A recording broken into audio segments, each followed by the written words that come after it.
नुकताच रागासा या चक्रीवादळानं दक्षिण चीन समुद्रात नुसता हाहाकार उडवून दिला। तैवान, फिलिपाईन्स, दक्षिण चीन, व्हिएतनाम, थायलंड या सगळ्या देशांना या रागासानं नुसतं झोडपून काढलं। हे रागासा शमतं न शमतं तोच आता दक्षिण चीन समुद्रात आणखी एक वादळ निर्माण झालं, बुआलोई। या बुआलोईनं फिलिपाईन्सच्या किनारी प्रदेशावर धडक दिली आणि पुन्हा एकदा हाहाकार उडवून दिला। नेहमीच पुराच्या गर्तेत अडकलेल्या या फिलिपाईन्सची या वादळानं नेमकी काय अवस्था केली आहे, पाहूया एक रिपोर्ट। रागासा शमलं, बुआलोई आलं, फिलिपाईन्सला आणखी एका वादळाचा धडाका। ताशी 110 किलोमीटर वेगानं आलं बुआलोई।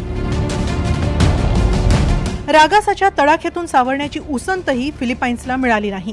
या आठवड्याच्या सुरुवातीलाच रागासानं फिलिपाईन्सला झोडपलं, तर शुक्रवारी बुआलोईनं फिलिपाईन्समध्ये धडक दिली आणि त्यात 4 जणांचा मृत्यू झाला। बुआलोई हे वादळ फिलिपाईन्सच्या ईस्टर्न समर प्रांतातील सॅन पॉलिकार्पो या शहरात धडकलं। गुरुवारी रात्री आलेल्या या वादळानं नागरिकांसह यंत्रणांची चांगलीच तारांबळ उडाली। ताशी 110 किलोमीटर वेगानं हे वादळ जमिनीवर धडकलं, त्यामुळे वादळी वाऱ्यासह मुसळधार पाऊस बरसला। अनेक शहरांमध्ये वीज पुरवठाही खंडित झाला। अनेक ठिकाणी पूरस्थिती निर्माण झाली, तर 2 ठिकाणी भूस्खलनही झालं। मजबातेमध्ये 4 जणांचा मृत्यू झाला। तिघांचा झाड कोसळल्यानं तर एकाचा वीज पडून मृत्यू झालाय। सुमारे 4,33,000 नागरिकांना तातडीनं सुरक्षित ठिकाणी हलवावं लागलं। अल्बाय प्रांतातील मायोन पर्वताच्या पायथ्याशी असलेल्या वसाहतींना याचा सर्वाधिक धोका होता। हा परिसर सक्रिय ज्वालामुखीचा असल्यानं तिथं ज्वालामुखीतील लाव्हाचा चिखलही वाहून येण्याचा धोका होता, त्यामुळे तिथूनही स्थलांतरण करण्यात आलं। बुआलोई हे फिलिपाईन्सला धडकलेलं यंदाचं 15वं वादळ आहे। फिलिपिनी भाषेत त्याचं नामांतर ओपोंग असंही करण्यात आलंय। या वादळाच्या केंद्रस्थानी ताशी 450 किलोमीटर वेगानं वारे वाहत होते। मनिलाला देखील या वादळाचा धोका निर्माण झाला। हे वादळ व्हिएतनामकडे सरकताना अधिक घातक होऊ शकतं, असं फिलिपाईन्सच्या हवामान विभागानं सांगितलंय।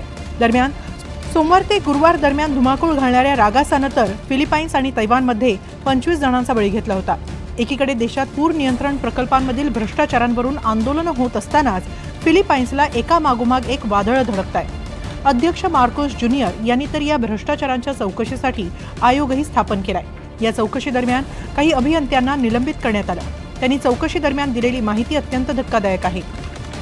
केवळ खासदार आणि अधिकाऱ्यांना दिलेली लाच भरून निघावी यासाठी मनिलाजवळ उभारण्यात आलेल्या पूर नियंत्रण प्रकल्पाची किंमत 6 वर्षांमध्ये अव्वाच्या सव्वा वाढवण्यात आली होती।